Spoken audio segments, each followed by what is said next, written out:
নমস্কার। বাংলার মাননীয় মুখ্যমন্ত্রী 3 সেপ্টেম্বর 2024 পশ্চিমবাংলার বিধানসভায় নারীকে সুরক্ষিত করবার জন্য যে অপরাজিতা বিল এনেছেন, পেশ করেছেন, যাকে আইনে রূপান্তরিত করবার জন্য তিনি এর আগেও ভারতবর্ষের মাননীয় প্রধানমন্ত্রী নরেন্দ্র মোদীকে দুবার চিঠি দিয়েছেন এবং সেখানে সদুত্তর না পেয়ে তিনি বিধানসভায় আইন প্রণয়ন করে রাজ্যপালের কাছে পাঠিয়েছেন, যেটা বাস্তবায়িত হলে সারা ভারতবর্ষের নারী তারা নিজেদের সুরক্ষার অধিকার পাবে।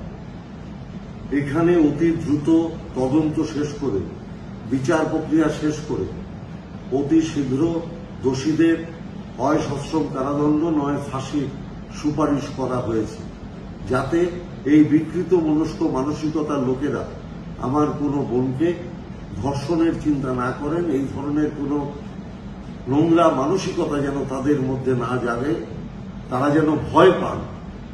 আমার ধারণা এই বিল ভারতবর্ষের সংসদে পাশ হলে বাংলার মাননীয় মুখ্যমন্ত্রী মমতা বন্দ্যোপাধ্যায় ইতিহাসে সমাজ সংস্কার হিসেবে সমাদৃত হবেন আগামী প্রজন্মের কাছে।